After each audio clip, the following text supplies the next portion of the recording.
pessoal, sejam bem-vindos. Essa é a aula de número 5, baseada no livro Alice no País do Qubit. Na aula de hoje, a gente vai explorar o 5º capítulo do livro. Eu sou Ilma Vasconcelos, professora do Departamento de Engenharia e Teleinformática da Universidade Federal do Ceará. Até aqui, já conversamos sobre bits, qubits, superposição e algumas das ideias mais estranhas da mecânica quântica.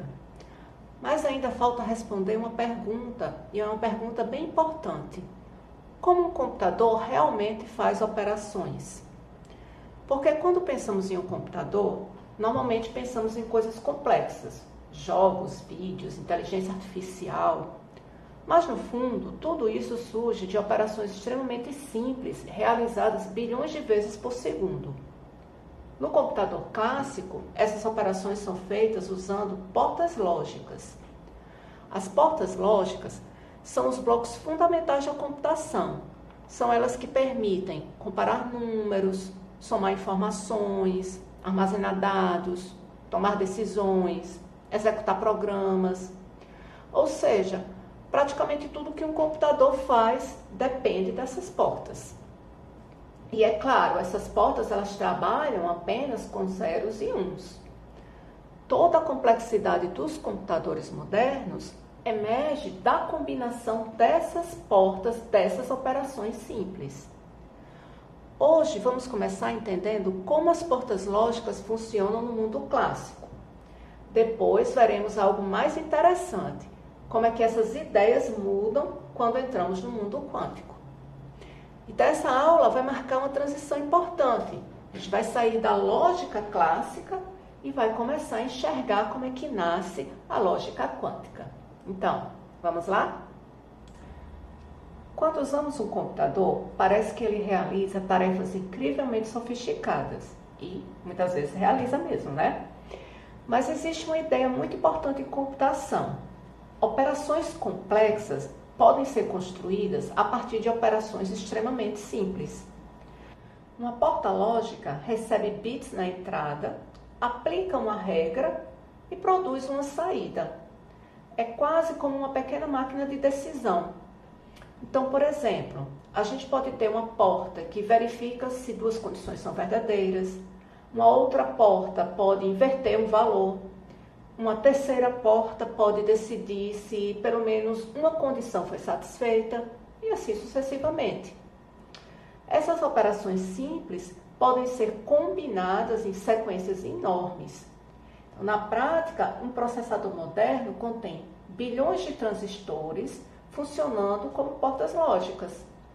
Então, quando a gente abre um aplicativo, existem bilhões de pequenas decisões acontecendo continuamente dentro do nosso celular. Isso é importante porque mostra uma característica central da computação. Complexidade pode emergir de regras simples. Essa ideia ela também aparece na física, na matemática e até em sistemas biológicos.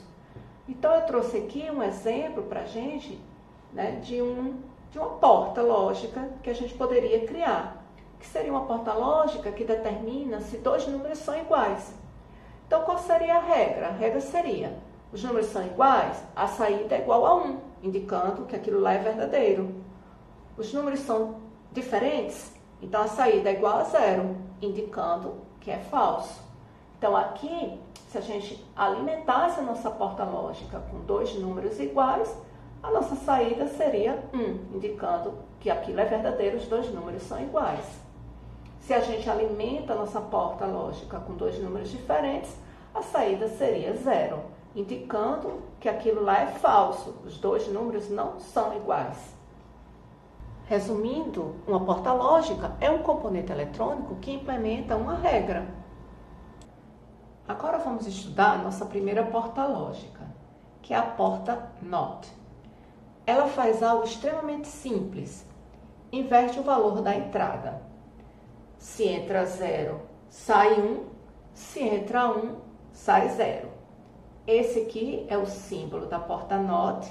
Aqui eu estou indicando a entrada pela letra A e indicando a saída aqui pela letra Y.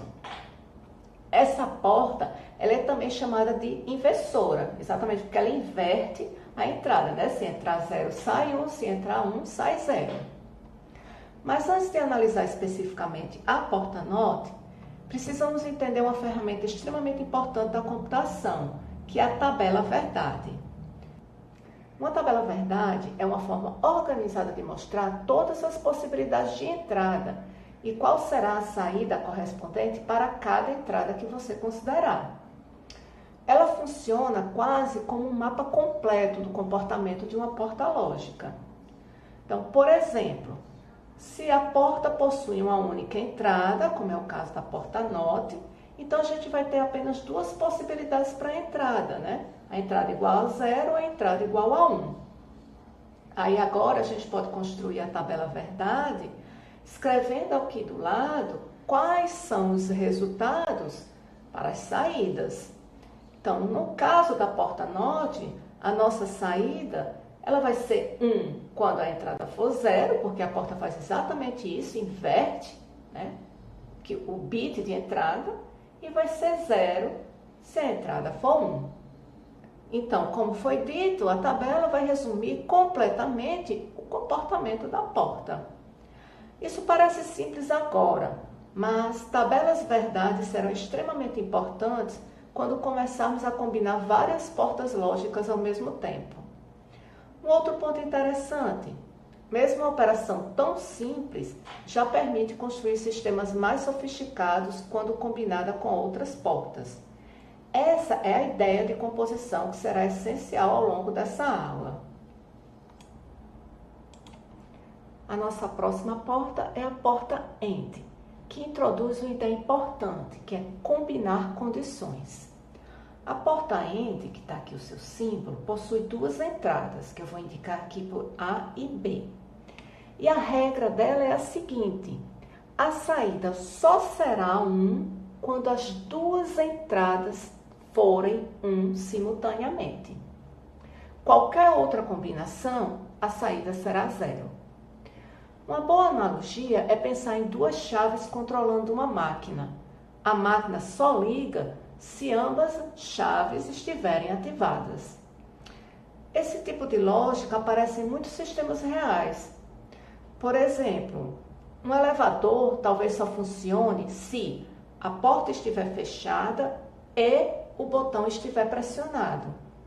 Então, a porta AND é muito usada quando várias condições precisam ser satisfeitas ao mesmo tempo. Agora, observe algo importante. Quando temos duas entradas, já temos 4 combinações possíveis. Isso acontece porque o número de possibilidades cresce rapidamente conforme aumentamos o número de bits. Esse crescimento é uma das razões pelas quais sistemas computacionais podem se tornar extremamente complexos. Mesmo regras simples podem gerar comportamentos sofisticados quando combinadas em larga escala. Então, bora agora falar aqui da tabela verdade para a nossa porta AND. Os nossos valores de entrada, né, os valores que A e B podem ter simultaneamente, serão 0, 0, 0, 1, 1, 0, 1, 1. E como a regra diz que só teremos na saída 1 quando as duas entradas forem simultaneamente 1, então nesse caso a nossa tabela verdade vai ser aqui, né, o resultado 0, 0, 0, 1. Porque nesse caso as duas entradas até são iguais, mas não são iguais a 1. Então a gente tem 0, 0, o resultado será 0. Aqui a gente tem 0 e 1. Ou seja, as duas entradas não são iguais a 1 simultaneamente, então o resultado é 0. E a gente tem 1, 0, também não são iguais a 1. Teremos 0 como resultado. E finalmente, quando temos a entrada A igual a 1 e a entrada B igual a 1, é que teremos a saída 1. Até agora, estudamos portas isoladas. Mas computadores reais não funcionam assim. Na prática, circuitos eletrônicos combinam muitas portas lógicas ao mesmo tempo. E isso é extremamente poderoso, porque cada porta realiza uma tarefa simples, mas o conjunto pode executar operações muito sofisticadas. É parecido com a linguagem. Letras isoladas têm significado limitado, mas quando combinamos letras, formamos palavras. E quando combinamos palavras, formamos textos inteiros. Com portas lógicas acontece algo parecido. Nesse slide aqui, a Alice combinou as portas que a gente viu até agora. Então, ela colocou uma porta AND seguida de uma porta NOT. E a minha pergunta é, qual será o comportamento desse pequeno circuito? O que obtemos quando combinamos essas duas portas dessa forma que a gente colocou aqui? Então, vamos lá. Vamos ver o que a gente vai obter. Então, a gente tem aqui as entradas A e B, mas as entradas A e B, elas vão passar por uma porta AND e vai gerar essa saída C, que será, por sua vez, a entrada da nossa porta NOT. E Y será a saída final do circuito. Então, eu vou colocar aqui os valores para A e B. A gente vai indicar todos os valores possíveis, mas os valores para C a gente só tem como saber depois de analisar a porta. Então, a gente sabe que A e B tomarão os seguintes valores: 0, 0, 0, 1, 1, 0, 1, 1. Agora, vamos analisar cada uma dessas possibilidades. Então, quando a gente tem 0 e 0, como vai passar por uma porta AND, o resultado é 0. Porque a gente lembra da regra da porta AND, que a regra é só será 1 quando as duas entradas forem 1. Então, da mesma forma, quando a gente tiver 0 e 1, a saída da porta AND será 0. Quando a gente tiver 1, 0, a saída da porta AND será 0. Quando a gente tiver 1, 1, a saída da porta AND será 1. Então, esses serão os valores que C irá tomar. C poderá ser 0, 0, 0 ou 1, dependendo das entradas A e B. Então, bora agora analisar, enxergar o C como a entrada da porta NOT, que tem uma saída Y.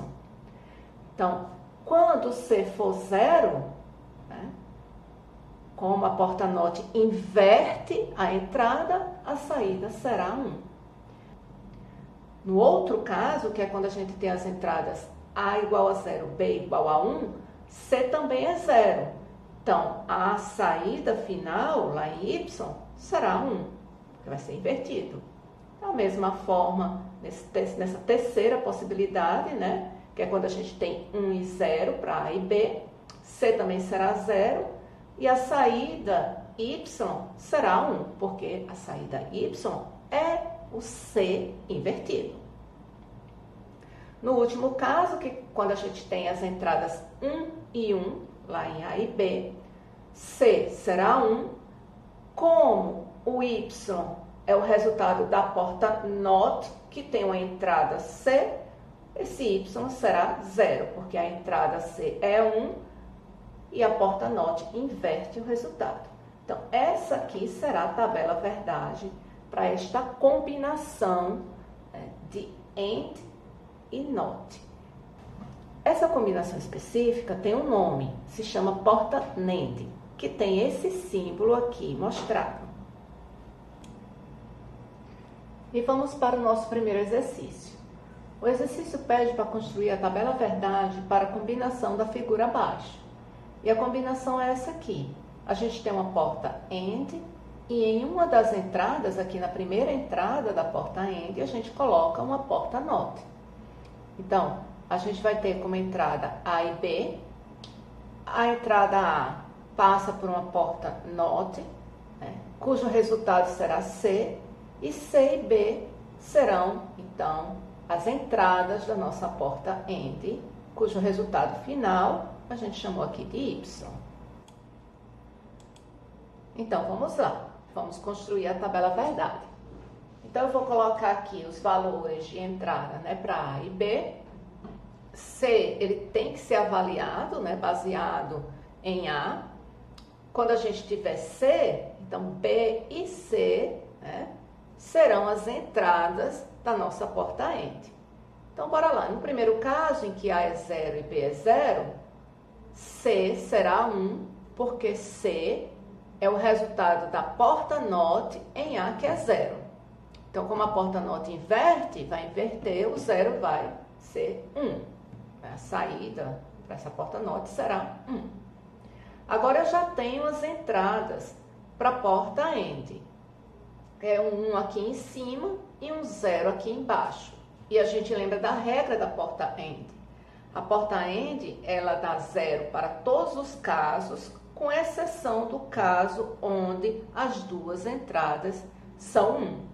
Então, aqui, como a gente tem entrada, né, 1 e 0, a saída vai ser 0. Vamos agora tomar dois outros valores de entradas para A e B.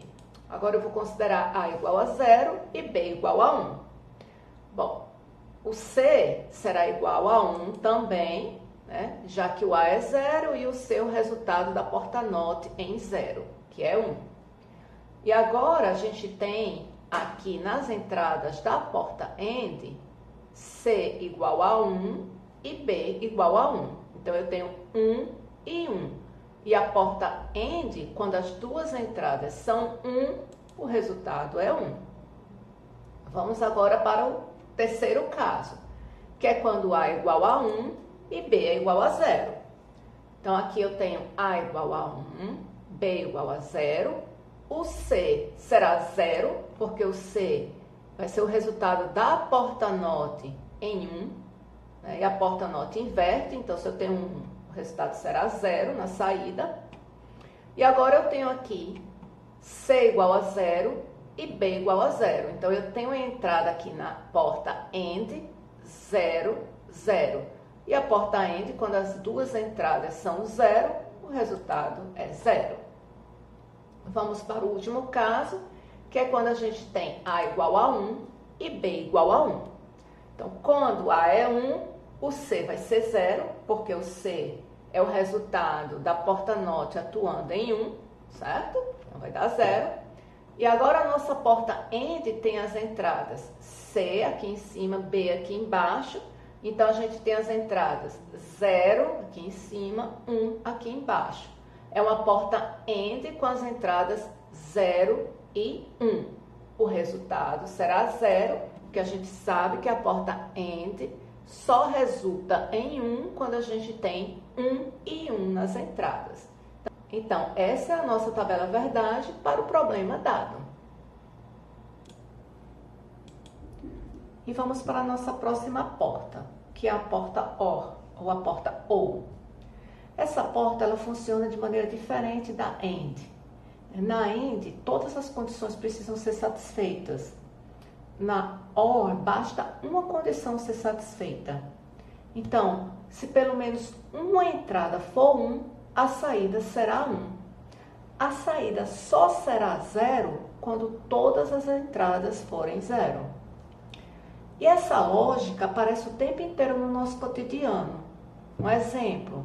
Um alarme, ele pode disparar se a janela abrir ou a porta abrir. Não precisa acontecer as duas coisas ao mesmo tempo. A porta OR é muito importante porque ela representa alternativas. E isso permite construir circuitos mais flexíveis. Esse é o símbolo para a porta OR. E vamos então construir a tabela verdade. Então, A e B, as entradas, vão tomar os seguintes valores: 0, 0, 0, 1, 1, 0, 1, 1.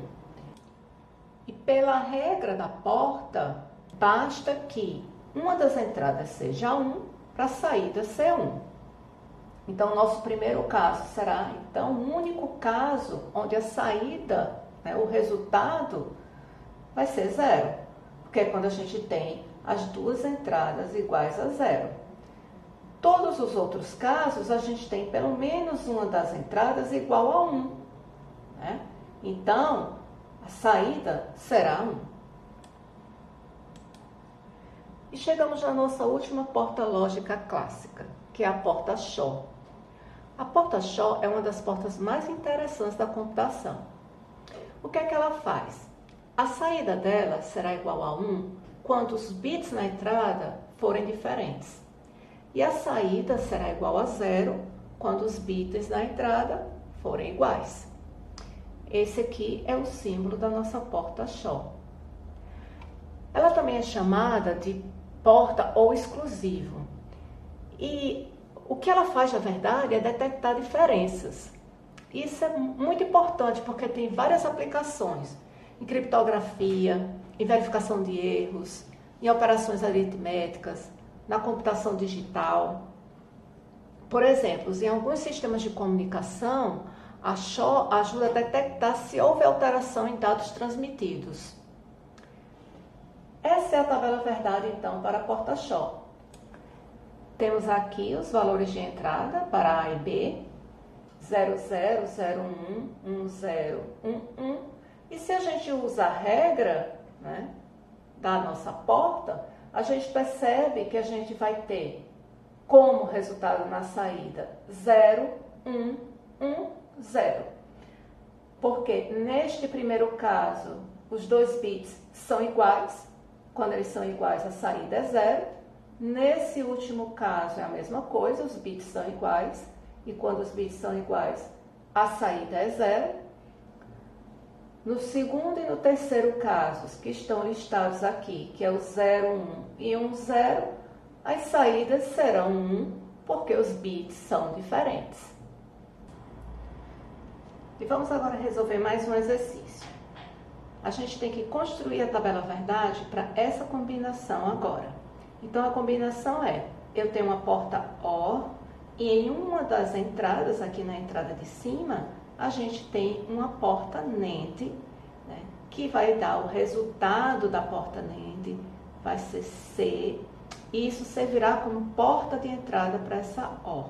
E a porta NAND tem como entrada aqui A e B. Então, a gente tem que predeterminar as entradas A, B e D. Então, a gente já estabelece quem são os valores para A, B e D. Agora, C eu tenho que analisar, porque C vai ser a saída, o resultado da execução da porta NAND. Depois que eu souber quem é C, aí eu enxergo C e D, que já foi pré-estabelecido, como entradas para a nossa porta OR. E o resultado vai ser Y. Então, bora lá. A gente vai, então, colocar aqui já os valores para A, B e D, né, que são as entradas que a gente tem aqui. Então, eu vou olhar todas as possíveis combinações, né, para A, B e D, né, usando 0 e 1. Então, eu vou, né, 0, 0, 0, 0, 0, 1, 0, 1, 0, 0, 1, 1, 1, 0, 0, 1, 0, 1, 1, 1, 0 e 1, 1, 1. São todas as possíveis combinações que a gente tem para A, B e D, né, usando 0 e 1, cada um recebendo o valor 0 ou 1. Para a gente poder determinar C, a gente tem que analisar as entradas A e B passando por uma porta NAND. A regra para a porta NAND é a seguinte: a saída, no caso C, só será 0 quando A e B forem iguais a 1. Então, já aqui na nossa tabela, a gente já pode ver aonde é que a gente vai ter 0, apenas aqui e aqui, nas duas últimas linhas. Porque em todos os outros casos, A e B não são iguais a 1 simultaneamente. Então, aqui, todos os outros casos, o resultado vai ser 1 para C. Então, no primeiro caso, quando A é 0 e B é 0, a saída da NAND vai ser 1. Né? Porque, lembrando, a regra da NAND é que só vai dar 0 quando A e B forem iguais a 1. Agora, o que eu já posso fazer é analisar a saída y para este caso, porque eu já sei quem é o valor para C, já sei quem é o valor para D, e C e D são as entradas para uma porta OR. A regra para a porta OR é que a saída da porta OR será 1 toda vez que em uma das entradas a gente tiver 1. Então, nesse caso aqui, como a gente tem uma das entradas igual a 1, né, que é o C, o Y será 1. É o resultado final para esse nosso primeiro caso. Então, a gente segue adiante. Quando a gente tiver 0 e 0 para A e B, C, que é a saída da NAND, também será 1. E C igual a 1 e D igual a 1, o Y também será 1. Porque lembra, a regra da OR é que basta uma das entradas ser 1, a saída será 1. O outro caso, eu tenho A igual a 0 e B igual a 1. A saída da NAND também será 1. Porque vamos relembrar, né, da regrinha da NAND. Só vai dar 0 quando as duas entradas forem 1. Agora, para C igual a 1 e D igual a 0, como entradas na nossa OR, resulta em 1. Porque a OR basta que uma das entradas seja 1, que no caso é a C. Então, a gente analisa o próximo caso, a gente tem A0, B0, a saída da NAND será 1. Aí aqui C é 1 e D é 1, que são as entradas da OR, a saída também será 1. Quando A é 1 e B é 0, entrada da NAND, a saída C da NAND será 1. Quando C é 1 e D é 0, que são as entradas da nossa OR, resulta em 1. Porque lembrando, né, para a OR, basta que uma das entradas seja 1 para o resultado ser 1. Seguindo para o próximo, eu tenho A igual a 0. Desculpa, eu tenho A igual a 1 e B igual a 0. A saída da NAND vai ser 1. Então, eu tenho agora C igual a 1 e D igual a 1. A saída da OR será 1. Nesse penúltimo caso, eu tenho A igual a 1 e B igual a 1. Aí, neste caso, a saída da NAND vai ser 0. Que é exatamente a regra da NAND, é que ela só dá resultado 0 quando as duas entradas forem 1. Aí agora eu tenho C igual a 0, D igual a 0, entrando em uma OR. E a regra da OR é que basta uma das entradas ser 1, que o resultado é 1. Mas como eu não tenho, né, eu tenho C0 e D0, nenhuma delas é 1, o resultado é 0. No último caso, eu tenho entrando na NAND 1 e 1, o resultado vai ser 0. E eu tenho entrando na OR 0 e 1, cujo resultado vai ser 1. Então, a gente construiu aqui a nossa tabela da verdade. Né? Para essa combinação, todos os resultados, né, serão 1, com exceção deste penúltimo caso aqui, que é quando a gente tem nas entradas 1, 1 e 0. Até agora, estudamos portas lógicas clássicas. No mundo clássico, a gente sabe que a gente trabalha com os bits 0 ou 1. Mas, quando a gente entra no território completamente diferente, que é da computação quântica, a gente vai, então, falar de portas lógicas quânticas. A primeira diferença fundamental aparece no próprio objeto que estamos manipulando. No lugar dos bits, agora teremos qubits.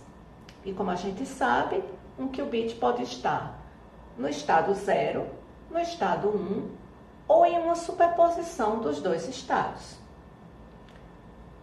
Isso significa que o sistema quântico não precisa escolher imediatamente entre 0 e 1. Ele pode existir em uma combinação dos dois.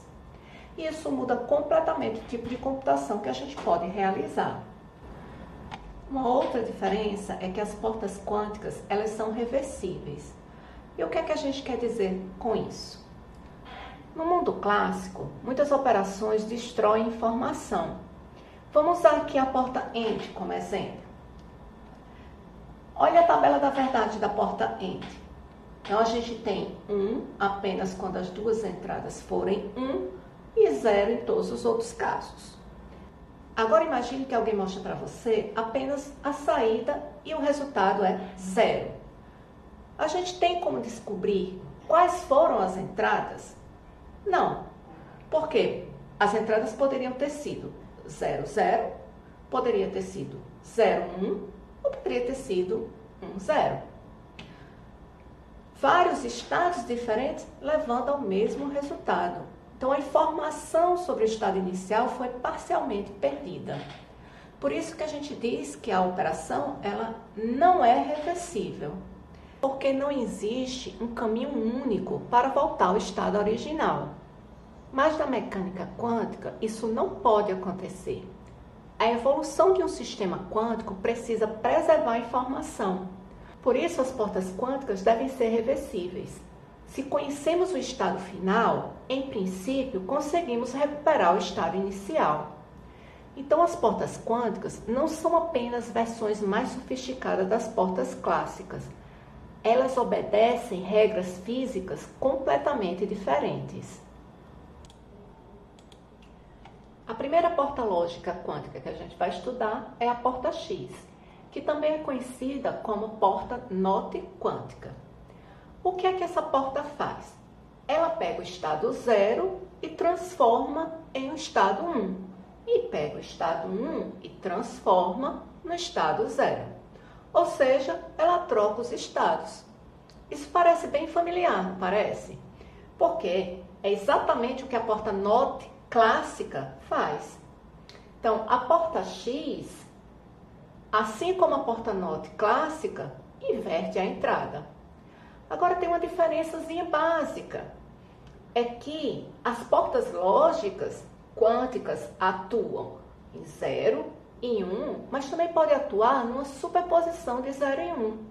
Então, a gente pode ter uma porta X com a entrada que seja só o estado 0, e a saída seria então o estado 1, uma porta X com a entrada um estado 1 e na saída teríamos o estado 0, mas a gente também pode ter o caso em que a porta X tem como entrada uma superposição de 0 e 1. Então, se a gente tem a superposição alfa 0 mais beta 1 e manda através de uma porta X, a gente vai ter como resultado alfa 1 mais beta 0, porque a porta X vai trocar o estado 0 por 1 e vai trocar o estado 1 por 0 na superposição.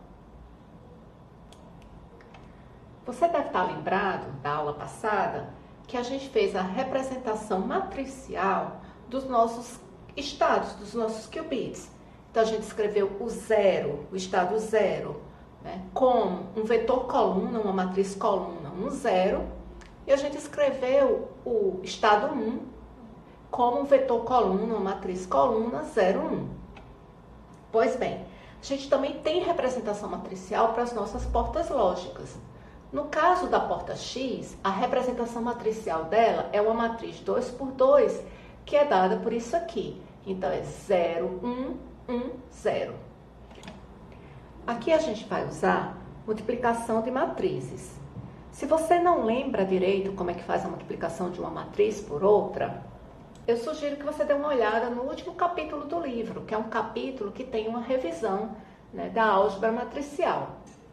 Mas então, vamos aqui mostrar que se a gente atuar a porta X no nosso bit 0, a gente vai ter como resultado o nosso bit 1. E a gente vai mostrar isso usando álgebra matricial. Então, vamos lá. Eu vou substituir, então, a minha porta X por sua representação matricial, né, que é uma matriz 2 por 2, 0, 1, 1, 0. E eu vou multiplicar, então, pelo o nosso estado 0 em sua representação matricial, que é uma matriz coluna 1, 0. Então, eu coloquei aqui. Então, a gente faz a multiplicação dessas duas matrizes. E como a gente faz esse produto? Bom, o nosso primeiro resultado, a gente vai pegar a primeira linha, né, aqui da matriz X, e vai multiplicar ponto a ponto pelo nosso vetor coluna, somando os produtos. O segundo elemento do resultado vai ser o resultado do produto da segunda linha da matriz X pelo vetor coluna, né, multiplicando ponto a ponto e somando os produtos. Então, a gente vai ter 0 vezes 1 somado com 1 vezes 0. Eu coloquei aqui, né, 0 vezes 1 dá 0, somado com 1 vezes 0 dá 0. E agora eu vou ter, né, o resultado que está relacionado com a segunda linha, multiplicando ponto a ponto e somando os resultados, né, dos produtos pelo vetor coluna. Então, eu vou ter este com este, eu vou ter 1 vezes 1, que dá 1, somado com 0 vezes 0, que dá 0. Então, aqui em cima eu tenho 0 mais 0, que dá 0, e aqui embaixo eu tenho 1 mais 0, que dá 1. Agora, se a gente olha o vetor coluna 0, 1, a gente vê que ele é o estado 1. Resultado, se eu atuar o x em 0, eu obtenho o estado 1 e a gente mostrou isso usando a nossa álgebra matricial. Agora vamos conhecer a porta Z. Ela funciona de maneira bem diferente da porta X. A porta X troca os estados, como a gente viu. Já a porta Z modifica a fase quântica.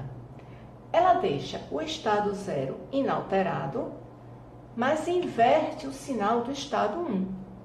Ou seja, se o estado 1 na frente dele tem um sinal positivo, ele vai passar a ter um sinal negativo. Ou seja, ele vai passar a ter uma fase negativa. À primeira vista, isso pode parecer apenas um detalhe matemático, mas no mundo quântico, fases possuem consequências físicas reais. Quando a gente trabalha com superposições, diferentes componentes do estado podem interferir entre si. E essa interferência depende justamente dessas fases relativas. Então, pequenas mudanças de sinal podem alterar drasticamente os resultados observados. É exatamente por isso que a porta Z é tão importante. Ela aparece em diversos algoritmos quânticos famosos, incluindo o algoritmo de busca de Grover. E assim como a porta X, a porta Z também atua na superposição. Então, aqui a gente vê, né, que se a gente colocar um estado 0 passando por uma porta Z, nada vai acontecer, ele vai permanecer inalterado. Se a gente passar um estado 1 pela porta Z, vai trocar a fase, então vai sair do outro lado menos 1. E se a gente passar a superposição alfa 0 mais beta 1 por uma porta Z, o alfa 0 vai permanecer inalterado, né, porque tem um 0, e o beta 1 vai trocar a fase, porque a gente vai trocar a fase do estado 1. Então, se é mais beta 1, do outro lado teremos menos beta 1. Assim como a porta X, a porta Z também possui uma representação matricial. A representação matricial da porta Z é uma matriz 2 por 2, dada por 1, 0, 0, menos 1. Então, vamos mostrar aqui do lado que quando a gente atua o Z no estado 0, o nosso resultado será o próprio estado 0. Para isso, eu vou substituir a matriz que representa a minha porta Z, que é dada por 1, 0, 0, menos 1, e vou substituir o estado 0 pela matriz que representa o estado 0, que é a matriz coluna 1, 0. Agora, a gente vai fazer a multiplicação dessas duas matrizes.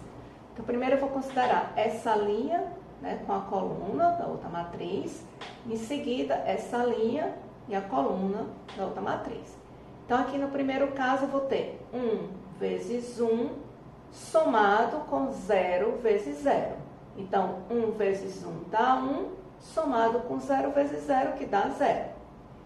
Em seguida, eu vou ter 0 vezes 1, que dá 0, somado com menos 1 vezes 0, que dá 0. Agora, se a gente soma aqui, né, 1 mais 0 vai dar 1, 0 mais 0 dá 0. Então, esse é o resultado. Quando a gente atua Z em 0, eu obtenho, né, o vetor coluna 1, 0. E a gente sabe que o vetor coluna 1, 0 é o estado 0. Então, Z, quando atua em 0, né, dá o próprio estado 0. Agora, aqui a gente vai fazer Z atuando em 1. Então, eu escrevi novamente a representação matricial para a porta Z, 1, 0, 0, menos 1. E agora eu tomei a representação matricial para o estado 1, que é o vetor coluna 0, 1. E a gente vai fazer as multiplicações. Então, eu vou ter 1 vezes 0, que dá 0, somado com 0 vezes 1, que dá 0.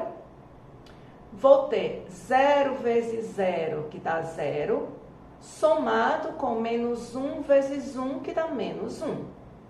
0 mais 0 dá 0, 0 menos 1 dá menos 1. Agora, este vetor coluna aqui, eu posso escrever como menos o vetor coluna 0, 1. Né? Eu pego esse sinal negativo, já que esse termo aqui é 0, então, né, tanto faz, eu pego esse sinal negativo e coloco para fora da minha matriz. E aí eu fico, então, com menos o vetor coluna 0, 1. E o vetor coluna 0, 1, a gente sabe que é o estado 1. Então, Z atuando em 1 é um negativo do estado 1. Um detalhe interessante é que a porta X que a gente estudou anteriormente tem uma porta correspondente clássica muito clara, porque a porta X funciona como a porta NOT clássica. Mas a porta Z, ela é diferente. Ela não possui uma porta equivalente clássica direta. Ela é um ótimo exemplo de uma operação genuinamente quântica. E vamos para o nosso primeiro exercício sobre portas lógicas quânticas. Então, o problema pergunta: qual o estado do qubit após passar pelo circuito abaixo? Então, a gente tem um qubit que é dado por alfa 0 mais beta 1, então está em um estado de superposição, e a gente vai passar esse qubit primeiro por uma porta Z e em seguida por uma porta X. Vamos ver então o que acontece. Aqui, a ideia é a gente seguir a regra da porta do mesmo jeito que a gente fazia com as portas lógicas clássicas. Então, a gente tem que lembrar quais são as regras das portas, para cada uma das portas que a gente vai trabalhar, e aos poucos vendo como é que é a evolução do nosso qubit ao passar pelas portas. Então, o primeiro passo é passar o qubit por uma porta Z. Então, a gente tem que lembrar qual é a regra da porta Z. A regra da porta Z é: nada acontece com o estado 0 e você troca o sinal que tem na frente do estado 1. Então, bora fazer isso. Tá aqui o meu qubit, alfa 0 mais beta 1. Quando ele passar pela porta Z, bem aqui nesse ponto entre as duas portas, ele vai estar no estado, então, alfa 0 menos beta 1. Que eu usei foi a regra da porta Z. O estado 0 fica inalterado, o estado 1 você troca o sinal que tem na frente. Então, era mais beta 1, vira menos beta 1. Agora, em seguida, esse qubit, neste estado, alfa 0 menos beta 1, vai passar por uma porta X. Aí eu tenho que lembrar qual é a regra da porta X. A regra da porta X é: a porta faz uma troca de estado. Então, se tem o estado 0, vai passar a ter o estado 1. Se tem o estado 1, vai passar a ter o estado 0. Então, vamos fazer isso neste qubit alfa 0 menos beta 1. Então, eu vou trocar 0 por 1. Vai ficar alfa estado 1 menos beta estado 0. E esse será o qubit, né, na saída do nosso circuito. Agora chegamos a uma das portas mais importantes da computação quântica, a porta Hadamard. Ela é especial porque ela cria superposições. Então, vamos ver aqui o que a porta faz. A porta vai transformar um qubit 0 em uma superposição equilibrada de 0 e 1, só que essa superposição equilibrada é com 0 mais 1, e vai transformar um qubit 1 em uma superposição equilibrada de 0 e 1, só que essa superposição é com 0 menos 1. Então, vai ter uma fasezinha negativa aqui na frente do estado 1. Então, a gente diz que a superposição é equilibrada exatamente porque ela é 1 sobre a raiz de 2 de 0 mais 1 sobre a raiz de 2 de 1. 1 sobre a raiz de 2 de 0 menos 1 sobre a raiz de 2 de 1. Que a gente pode colocar, né, 1 sobre a raiz de 2 em evidência e escrever assim para a superposição de 0 mais 1 e assim para a superposição de 0 menos 1.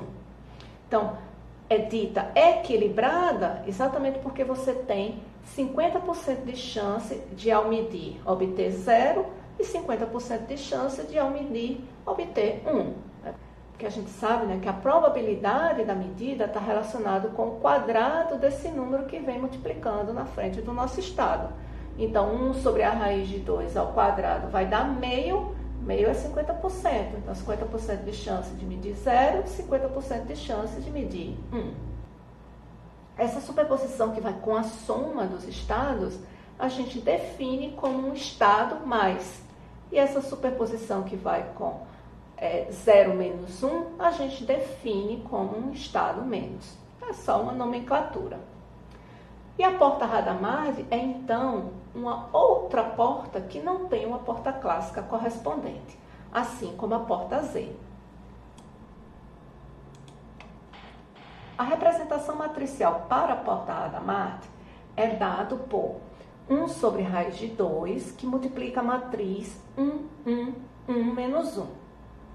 Vamos mostrar aqui do lado, usando a representação matricial, que quando a porta Hadamard atua no estado 1, a gente obtém isso aqui como resultado, né?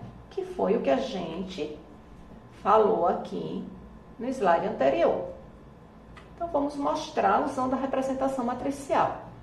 Então, eu vou substituir aqui a porta Hadamard por sua representação matricial, que é 1 sobre raiz de 2, que multiplica a matriz 1, 1, 1 menos 1. E vou substituir o estado 1 por sua representação matricial, que é a matriz coluna 0, 1. Então, coloquei aqui. E agora a gente vai fazer a multiplicação dessas duas matrizes. Então, eu vou ter 1 vezes 0 somado com 1 vezes 1. Então, dá 0 mais 1, né? Porque 1 vezes 0 dá 0. Somado com 1 vezes 1, que dá 1. Para a segunda linha aqui, né, da nossa matriz resultante, nosso vetor coluna resultante, eu vou ter 1 vezes 0, que dá 0, somado com menos 1 vezes 1, que dá menos 1. Então, eu vou ter 0 menos 1. Então, eu vou ficar com 1 sobre raiz de 2, que multiplica o vetor coluna, né, 0 mais 1 dá 1, 0 menos 1 dá menos 1. Agora, a gente pode escrever esse vetor coluna, 1 menos 1, como sendo 1, 0, o vetor coluna 1, 0, somado com o vetor coluna 0 menos 1. Porque, note que quando eu somo aqui 1 mais 0 dá 1, e quando eu somo 0 mais menos 1 dá menos 1. Então, 1 sobre raiz de 2 está multiplicando tudo isso aqui, né? Essa soma desses dois vetores coluna. Agora, neste segundo vetor coluna, eu posso tirar esse sinal de menos fora da matriz e escrever, então, isso aqui, que está dentro desses colchetes, como 1, 0 menos 0, 1. Agora, a gente identifica o vetor coluna 1, 0 como nosso estado 0 e o nosso vetor coluna 0, 1 como nosso estado 1.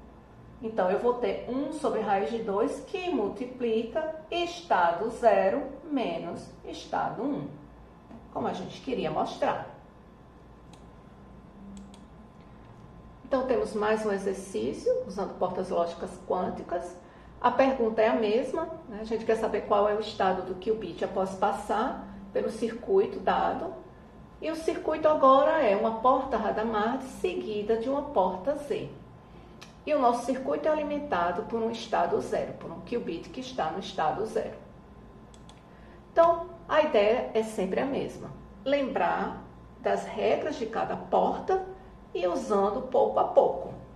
Então, Quando o nosso estado zero, o nosso qubit no estado zero, passa pela porta Hadamard, ele vai para uma superposição equilibrada de estados 0 mais 1. Então, logo após a Hadamard, o nosso estado vai ser 1 sobre raiz de 2, que multiplica 0 mais 1. Mas, se você não lembra, só voltar aqui, né, na regrinha que mostra como é que a Hadamard transforma o estado 0 e transforma o estado 1. Sigamos. Então, agora a ideia é, para este qubit escrito dessa forma, vamos atuar a porta Z. E a gente sabe o que a porta Z faz. A porta Z deixa o estado 0 inalterado, então aqui eu só fiz repetir o estado 0 novamente, e troca o sinal que está na frente do estado 1. Então, como eu tenho mais 1, eu terei agora menos 1. E esse então será o estado final do qubit após passar pelo circuito.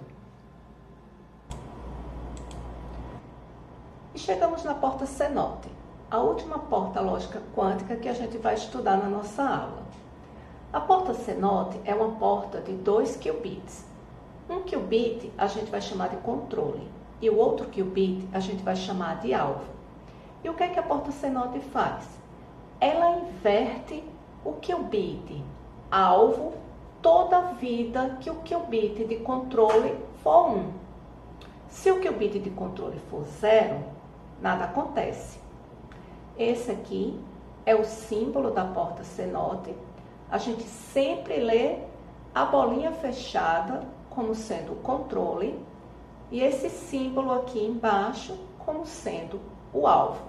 Então, aqui do jeito que está desenhado, o qubit que está na linha de cima é o qubit de controle e o qubit que está na linha de baixo é o qubit alvo. Então, toda vez que o qubit aqui de cima for 1, o qubit aqui de baixo será trocado, será invertido. Se ele for 0, passará a ser 1, se ele for 1, passará a ser 0. Agora, atenção, o qubit de controle, ele sempre continua o mesmo. Ele não é afetado, ele não muda de jeito nenhum. Então, como um exemplo, para a gente entender melhor o funcionamento da porta CNOT, vamos imaginar então que a gente tem aqui, né, como qubit de controle, um estado em superposição alfa 0 mais beta 1. E aqui, como qubit alvo, um estado 0. Então, para facilitar a vida da gente, eu coloquei esses subíndicezinhos aqui, né? 1 e aqui 2, que é para indicar se este estado, né, pertence ao qubit que está aqui em cima ou pertence ao qubit que está aqui embaixo. Então, aqui é o qubit 1 e aqui é o qubit 2. Então, tudo que aparecer com o subíndicezinho 2 está relacionado a quem está nessa linha aqui de baixo, ou seja, está relacionado com o qubit alvo. Tudo que tem o subíndice 1 aqui, né, fora aqui do nosso cat, está relacionado com o qubit aqui de cima, ou seja, está relacionado com o qubit controle. Então, a primeira coisa que eu vou fazer, eu vou escrever o estado geral, total, que a gente tem aqui na entrada, que no caso é o produto desses dois termos. Então, eu vou multiplicar alfa 0, 1 mais beta 1, 1, né, que é esse qubit aqui de cima, está escrito aqui. Eu vou multiplicar pelo 0 que está na linha de baixo, né, que a gente identifica com o 2 aqui. Então, a gente vai escrever alfa 0 que está na linha de cima, né, em 1, vezes 0 que está na linha de baixo, ou seja, 2, mais esse termo vezes esse, beta 1, subíndice 1, vezes 0, subíndice 2. Assim, você pode, em algum momento, certo? Quando você se sentir confortável, reescrever esse termo como alfa 0, 0, né? Um único cat com os dois zeros dentro, mais beta 1, 0, né? Um único cat com um zero dentro. Mas a gente sempre lembrando que esse primeiro termo que está aqui pertence ao primeiro qubit, o segundo termo que está aqui pertence ao segundo qubit. Mesma coisa aqui. Mas a gente não precisa, né, desse passo aqui. Partindo aqui dessa linha, onde a gente ainda está identificando quem é que está na linha de cima, quem é que está na linha de baixo, separadamente, a gente vai então aplicar a CNOT. A minha CNOT, ela tem como controle o qubit 1, como alvo o qubit 2. Então, eu vou identificar aqui no meu estado quem é controle, cada termo, e quem é alvo. Eu identifiquei aqui, ó, tá vendo? Este estado pertence ao qubit 1, então ele é controle. Esse estado pertence ao qubit 2, então ele é alvo. E agora fiz a mesma coisa aqui nesse termo. Esse estado pertence ao primeiro qubit, então ele é controle. Né? Só olhar aqui, ó, o primeiro qubit é controle. O segundo qubit é o alvo, então esse estado aqui é o alvo. Agora, o que é que eu vou fazer? Eu vou analisar caso a caso qual é o controle e se o alvo muda ou não. Lembrando que a regra da CNOT é: o alvo será invertido se o controle for 1. Se o controle for 0, nada acontece. Então, nesse primeiro termo aqui, né, que é o alfa 0 no qubit 1, 0 no qubit 2, nada vai acontecer, porque o meu controle é 0. Então, meu alvo vai permanecer do jeito que ele está. Então, eu tenho alfa 0 e 0. Nada acontece. Neste meu segundo caso aqui, o controle, né, que é o qubit de cima, está no estado 1. Então, o meu alvo, ele vai ter que ser invertido. Essa é a regra da CNOT. Quando o controle for 1, o alvo é invertido. Então, eu vou escrever beta 1 lá, né, no primeiro qubit e 1 no segundo, porque agora o alvo, ele vai ser invertido. E, como eu mencionei, né, anteriormente, pode chegar num certo momento que eu me sinta confortável, e a gente se sente aqui nesse momento, de escrever isso aqui, né, que a gente estava identificando claramente quem estava em 1, quem estava em 2, né, na linha de cima, na linha de baixo, escrever uma nomenclatura mais simples, né, que seria então CAT 00, né, e o CAT 11 aqui. Então, o meu resultado, o meu estado, após a porta CNOT, para estas entradas aqui em particular, será um estado alfa 00 mais beta 1. Se você lembra da aula passada, esse tipo de estado aqui é um daqueles estados que a gente não consegue escrever como produto de dois estados, de dois qubits separadamente. Esse estado aqui é um estado emaranhado. Então, o que a gente fez agora foi emaranhar, né, esses qubits. E temos aqui mais um exercício. Ele pergunta: qual o estado resultante do circuito abaixo? E a gente tem aqui esse circuito. Então, eu tenho aqui o qubit 1 na linha de cima, no estado 0, o qubit 2 na linha de baixo, no estado 0. Então, a primeira coisa que eu faço é aplicar uma porta Hadamard no qubit 2, e depois a gente vai aplicar uma porta CNOT entre o qubit 2 e o qubit 1. Note que agora o nosso controle é o qubit 2, o qubit 1 é o nosso alvo. Então, vamos lá, vamos resolver. Então, a ideia é a mesma. A gente vai lembrar da regra de cada porta e vai usando e vendo passo a passo o que está acontecendo. Então, vamos lá. Eu tenho um 0, que eu vou colocar um subíndice 1 nele, e eu tenho um 0, que eu vou colocar um subíndice 2 nele. Então, o meu estado inicial seria um 0 com subíndice 1, vezes um 0 com subíndice 2. Agora, a primeira coisa que eu vou fazer é aplicar uma Hadamard no meu qubit 2. Então, o meu 0, que tem um subíndice 2, ele vai passar por uma Hadamard. E eu sei que quando o zero passa por uma porta Hadamard, a gente vai para uma superposição equilibrada de 0 mais 1.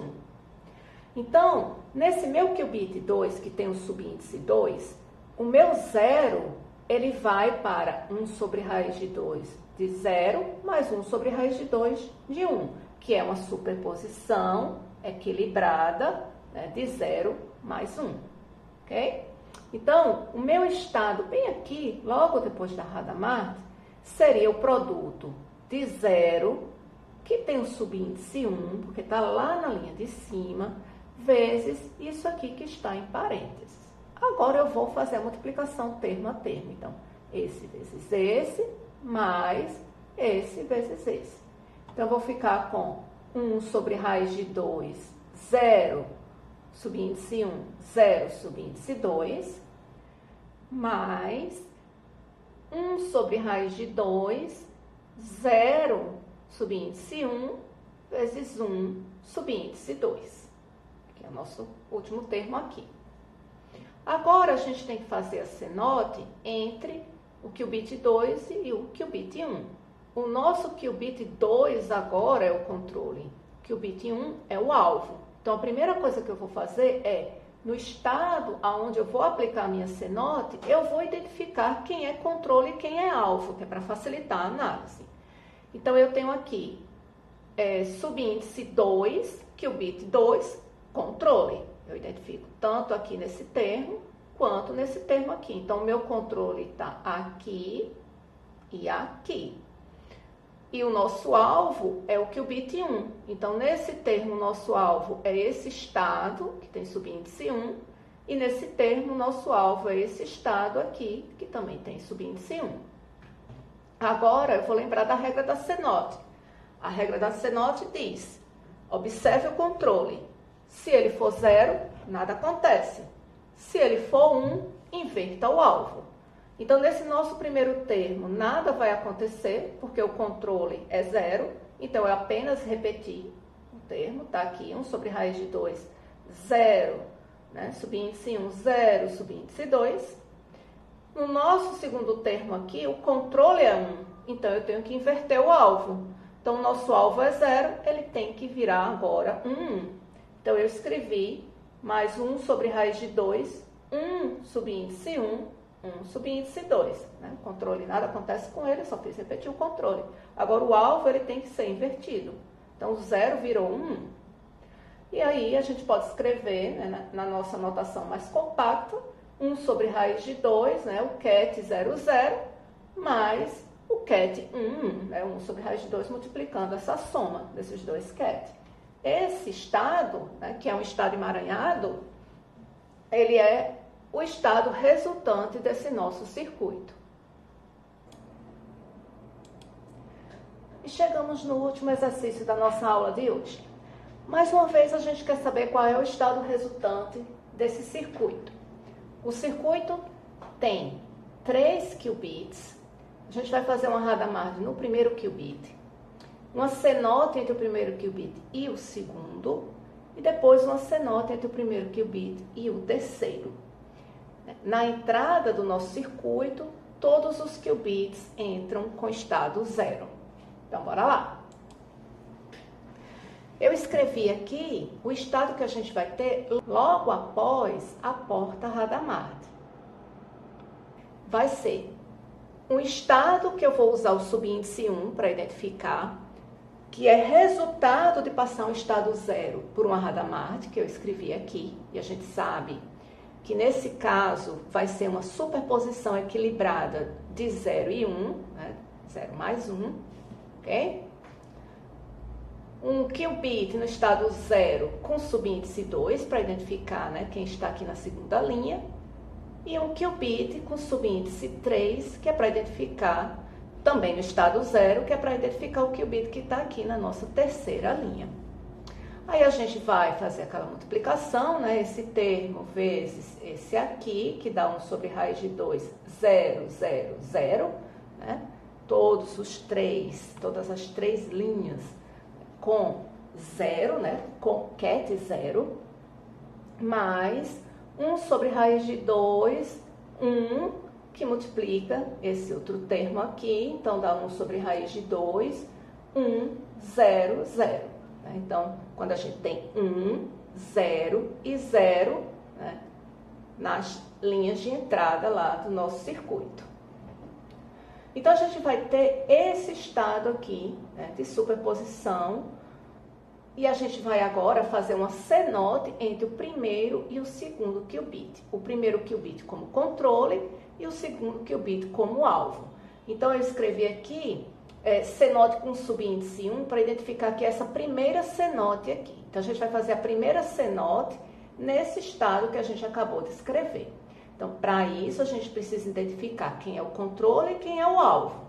Então, aqui no primeiro termo, né, tudo que está com subíndice 1 é controle, né? O controle é quem está na linha 1, e tudo que está com subíndice 2 é alvo. Então, eu identifiquei aqui o controle e o alvo para cada termo. Agora, a gente lembra da regra da C-note. A regra da C-note diz que se o controle for 1, você muda o alvo, você troca o alvo. Então, nesse caso aqui, nada vai acontecer, porque o controle é 0, então eu só fiz repetir.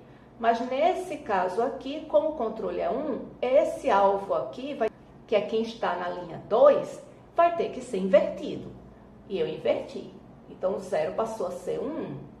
E a gente ficou com esse estado aqui, logo após a primeira C-note.